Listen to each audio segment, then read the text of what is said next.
Hi friends. Generally मैं government company में invest करने की सलाह नहीं देता हूं और ना उनको इतना ज़्यादा कंसिडर करता हूं, क्योंकि उनमें गवर्नमेंट का फैक्टर रहता है जो कभी भी कुछ भी चेंज कर सकती है। बट कभी कभी कुछ ऐसी कंडीशंस आ जाती हैं, कुछ ऐसा वैल्यूएशन आ जाता है कि हमें गवर्नमेंट कंपनी को भी इन्वेस्टमेंट के लिए कंसिडर करना चाहिए।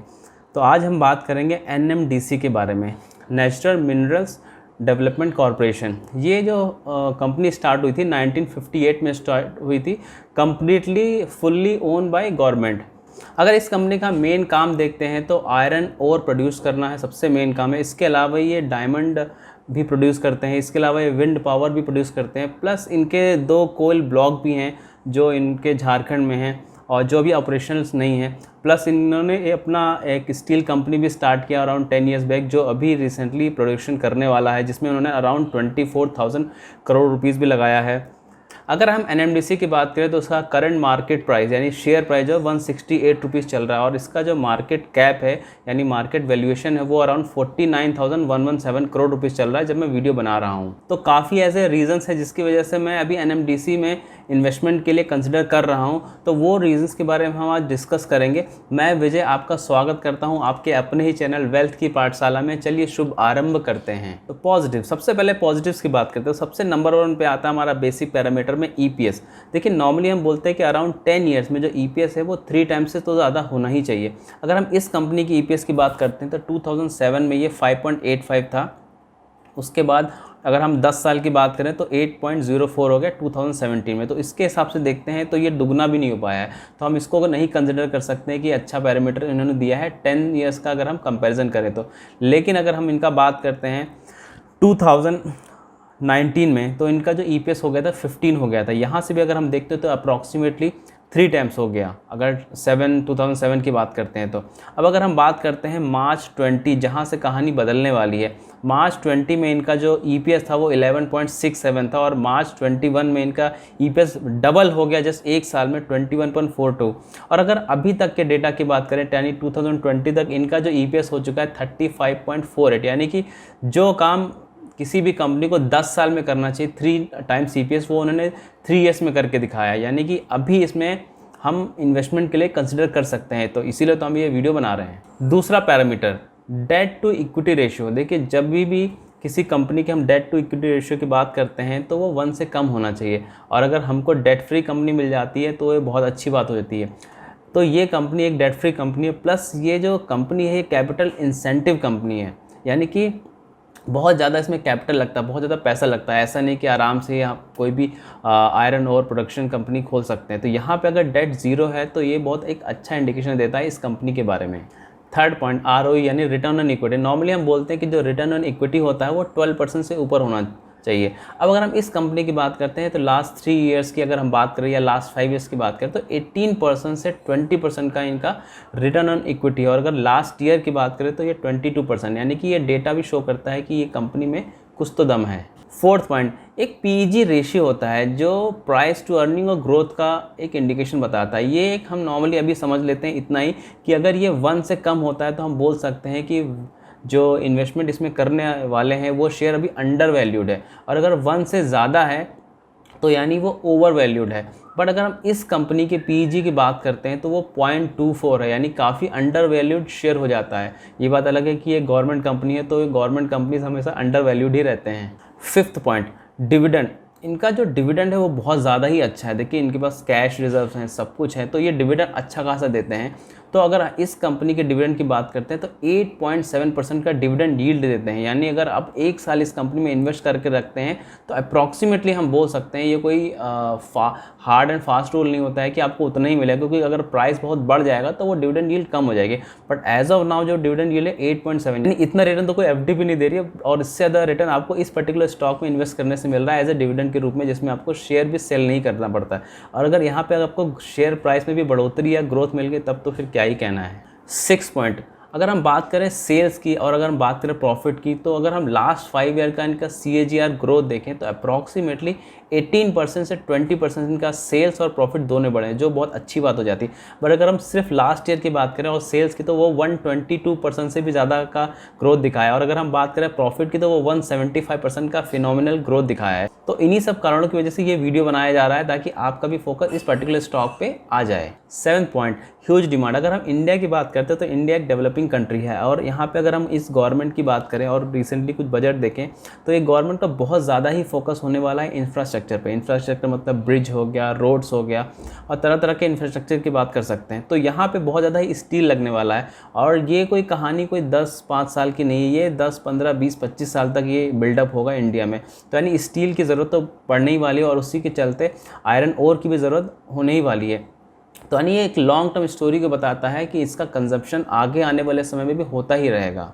8th point, very very less risk. अगर हम इस कंपनी में इन्वेस्टमेंट की बात करते हैं तो जो हमारा रिस्क है वो बहुत ही कम है। उसका रीज़न अगर हम पी की बात करें तो अप्रॉक्सीमेटली 4.7 है। अब अगर हम बुक वैल्यू की बात करें तो 121 रुपीज़ है, और अगर इसका करंट मार्केट प्राइस देखते हैं तो 168 रुपीज़ है।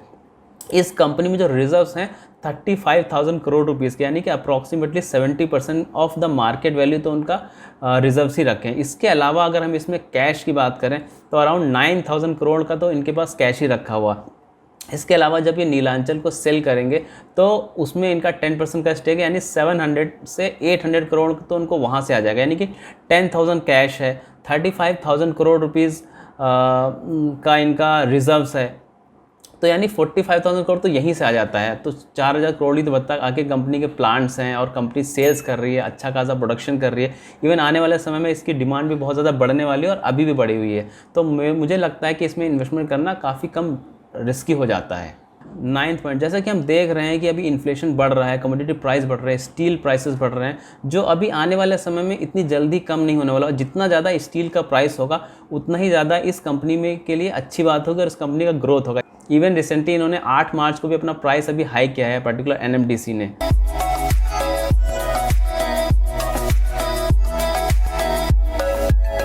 टेंथ पॉइंट, जैसा कि हम जानते हैं कि इस कंपनी ने अराउंड 24,000 करोड़ रुपीज़ का इन्वेस्टमेंट किया है स्टील प्लांट में, जो अभी तक प्रोडक्शन में नहीं आया। तो मैं यहाँ बता दूँ, यहाँ डीमर्जर की खाली न्यूज़ नहीं है, इन्होंने ऑलरेडी फाइल वगैरह कर दिया डीमर्जर का, सेबी वगैरह से भी अप्रूवल इनको ऑलमोस्ट आ गया है। 11th point, trustworthy management. देखिए, जब भी कोई मैनेजमेंट कुछ बोलता है किसी कंपनी के बारे में, कि सपोज मान लेते हैं किसी कंपनी का भी प्रॉफिट है 1000 करोड़ रुपीज़, और वो बोलते हैं नेक्स्ट 2 ईयर्स में हम इसको 2000 करोड़ बढ़ा देंगे, लेकिन अगर हम 2 साल बाद देखते हैं कि उसका जो प्रॉफिट है वो 1200 करोड़ ही हो पाया है, जबकि मैनेजमेंट का कमिटमेंट था 2000 करोड़, यानी कि काफ़ी गैप से ये मिस कर गए हैं। तो हम उस मैनेजमेंट को इतना ट्रस्टवर्दी और इतना कैपेबल नहीं समझते हैं। बट अगर हम इस कंपनी की मैनेजमेंट की बात करें तो उन्होंने बोला था कि 2023 तक उनका जो प्रोडक्शन हो जाएगा 40 मिलियन मीट्रिक टन हो जाएगा। लेकिन अगर हम बात करते हैं अभी की, तो उन्होंने मार्च 2022 में ही ये कैपेसिटी, ये प्रोडक्शन को कंप्लीट कर लिया, यानी 1 साल पहले ही जो उन्होंने बोला था वो कर दिखाया है। अभी वो बोल रहे हैं कि 2025 तक वो 67 मिलियन मीट्रिक टन का प्रोडक्शन करेंगे। तो यहाँ पे 2 बात समझ में आती है। पहला चीज़ ये है कि जो मैनेजमेंट ने इससे पहले बोला था वो करके दिखाया। दूसरी बात ये समझ में आती है कि अभी मार्केट में बहुत डिमांड है, यानी कि ऐसे ही अपना प्रोडक्शन या अपना कैपेसिटी कोई नहीं बढ़ाएगा, यानी कि मार्केट में डिमांड है तभी बढ़ा रहा है। और मैं आपकी जानकारी के लिए बता देता हूँ, अभी वो जितना का भी प्रोडक्शन कर रहे हैं आयरन ओर का, वो सारा का सारा सेल हो जा रहा है। इसके अलावा भी कुछ नॉर्मल से पैरामीटर्स है, जैसे मैं बता दूँ कि इनके 2 कोयल ब्लॉक्स, कोयले के ब्लॉक्स हैं झारखंड में, जिसका भी अभी प्रोडक्शन स्टार्ट नहीं हुआ, यानी कि उसकी भी सेल्स और प्रॉफिट का कंट्रीब्यूशन धीरे धीरे हो सकता है इस कंपनी में। अनदर पॉइंट ये है कि देखिए, हम कभी भी देखते हैं जब भी किसी कंपनी के शेयर्स में FIIs यानी फॉरेन इन्वेस्टर्स या DI यानी कि डोमेस्टिक इन्वेस्टर्स अगर इन्वेस्ट करते हैं, अपनी होल्डिंग बढ़ाते हैं, तो वो किसी भी कंपनी के लिए पॉजिटिव बात होती है। तो अगर हम इस कंपनी की बात करते हैं तो जून 2019 में इसमें FIIs का 4.81% स्टेक था, और अगर हम बात करें मार्च 2022 की, तो इनका 6.88 हो गया है, जो दिखाता है कि FIIs में धीरे धीरे अपना स्टेक बढ़ा रहे हैं। और सिमिलरली DIA का 18% था, जो बढ़ के अभी 21.81 हो गया है। चलिए आज NMDC के प्राइस का टारगेट भी देख लेते हैं। क्या इसका टारगेट प्राइस हो सकता है, कहाँ तक ये जा सकता है। देखिए, कोई भी हम जो एस्टिमेशन करते हैं वो पक्का गारंटीड नहीं होता है, बट हम एक एस्टिमेट करते हैं कि ऐसा हो सकता है। अगर हम बात करते हैं इस कंपनी के, तो 2010 में इसका हाईएस्ट पी था 32.9, और अगर हम इसके एवरेज पी की बात करते हैं जो है 12, और अगर हम अभी के इसके पी की बात करें जो 4.7 है, अगर NMDC अपना एवरेज PE को भी टच कर लेता है तो वो आपको 2.5 टाइम्स रिटर्न देगा, यानी 250% रिटर्न दे के जाएगा, जो कि हो सकता है क्योंकि अपने एवरेज PE को टच करना बहुत बड़ा काम नहीं होता है। यानी कि तब ये क्लोज हो जाएगा 427 रुपीज़ पे, जो कि अभी मार्केट प्राइस चला 168। दूसरा आता है 32.9 जो उसका हाईएस्ट PE था, जो टच करना इतना आसान नहीं होता, मुझे नहीं लगता इतना ईजिली टच करेगा, लेकिन चलिए उसकी भी बात कर लेते हैं। अगर ये अपना हाईएस्ट PE यानी कि 32.9 को टच कर लेता है तब इसका मार्केट प्राइस हो जाएगा 117 रुपीज़, यानी यहाँ से वो अप्रॉक्सीमेटली 7 टाइम्स बढ़ सकता है, जिसके चांसेस कम है लेकिन हो कुछ भी सकता है शेयर मार्केट में। तो अगर वो अपने एवरेज PE को टच करता है तो हमको 250% का रिटर्न दे सकता है, और अगर वो अपने हाईएस्ट PE को टच करता है तो वो 7 टाइम्स रिटर्न दे सकता है। यहाँ पे अपने एवरेज PE को टच किया जा सकता है, ये बहुत बड़ी बात नहीं हो जाती, इसीलिए हम इस पर्टिकुलर कंपनी को अभी कंसिडर कर रहे हैं। नेगेटिव्स देखिए, अभी तक हमने सारी अच्छी बातें करी, इतना अच्छा प्रॉफिट कमा रहा है, सेल्स बढ़ रहा है, PE भी कम है, तो भी आखिर ये स्टॉक प्राइस बहुत ज़्यादा क्यों नहीं बढ़ रहा है, या हम इसमें इन्वेस्टमेंट क्यों करें या क्यों ना करें। तो देखिए, सबसे बड़ा नेगेटिव पॉइंट हो जाता है, ये एक गवर्नमेंट कंपनी है। कभी भी गवर्नमेंट कंपनी में आप देख सकते हैं, नॉर्मली आप देखेंगे उनका अच्छा खासा प्रॉफिट है। आप कोई भी गवर्नमेंट कंपनी उठा के देख लीजिए, अगर आप ICICI बैंक से SBI बैंक को कंपेयर करें, उनके प्रॉफिट देखें और उसके हिसाब से उनके वैल्यूएशन देखते हैं, तो आपको समझ में आ जाएगा कि SBI बैंक का बहुत प्रॉफिट होते हुए उतना वैल्यूएशन नहीं है जितना कि ICICI बैंक या HDFC बैंक का उनके प्रॉफिट के कंपेरिजन में। आप कोल इंडिया का भी एग्जाम्पल ले लीजिए, एक्सेप्शन हर जगह रहते हैं, लेकिन ओवरऑल अगर हम देखें तो गवर्नमेंट कंपनी को इतना ज़्यादा वैल्यूएशन नहीं मिलता है स्टॉक मार्केट में, क्योंकि वो अपने प्रॉफिट को, वो अपनी पॉलिसी कभी भी चेंज कर सकती हैं। Second negative point, commodity business. अब देखिए, ये कोई B2C बिजनेस नहीं है कि भाई हमको आईफोन चाहिए तो हम आईफोन कंपनी का ही लेंगे, अगर हमको आटा खाना है तो हम आशीर्वाद का ही खाएंगे, या हमें पिज़्ज़ा खाना है तो या तो डोमिनोज का लेंगे या तो पिज़्ज़ा हट का लेंगे। ये एक B2B सेगमेंट है, यानी यहाँ पे जब भी किसी स्टील कंपनी को आयरन ओर की ज़रूरत होगी, उसको जहाँ से सस्ता और जल्दी मिल जाएगा वो वहीं से जाके ख़रीद लेगा। यानी यहाँ पे कोई ब्रांड नहीं है, जैसे ही किसी को सस्ता मिला किसी दूसरी कंपनी से तो वो वहीं से ले लेगा। इवन अगर उसको सस्ता बाहर की कंट्री से मिलता है तो वो वहाँ से भी ले सकता है। थर्ड नेगेटिव पॉइंट, देखिए अभी जो स्टील प्राइसेस है वो अभी आसमान छू रही है, हमेशा नहीं होने वाला। इवन जो युद्ध हुआ है यूक्रेन और रशिया के बीच में, इसने भी स्टील के प्राइसेस को काफ़ी बढ़ा दिया, इसी वजह से ये भी अपना प्राइस हाई कर रहे हैं। बट जब सब कुछ नॉर्मलाइज हो जाएगा, जब इन्फ्लेशन कम हो जाएगा, तब हो सकता है इनके पास इतनी प्राइसिंग पावर ना हो और फिर से इनके प्रॉफिट्स घटते चले जाएँ। कंक्लूजन, इतना सबको डिस्कशन होगा कि कंक्लूजन क्या है ओवरऑल। देखिए, मैं आपको ज़्यादा नहीं घुमाऊंगा कि ये भी हो सकता है वो भी हो सकता है। मेरे हिसाब से इसमें इन्वेस्टमेंट किया जा सकता है क्योंकि रिस्क काफ़ी कम है और रिटर्न मिलने के चांसेस थोड़े ज़्यादा हैं, और यहाँ पे डिविडेंड भी अच्छा खासा मिलने के चांसेस हैं। और ये जो प्राइसेस अभी बढ़े हुए हैं स्टील के, या जो इनका प्रॉफिट हो रहा है, या जो इनका जो डिमांड है, वो इतनी जल्दी कम नहीं होने वाला है।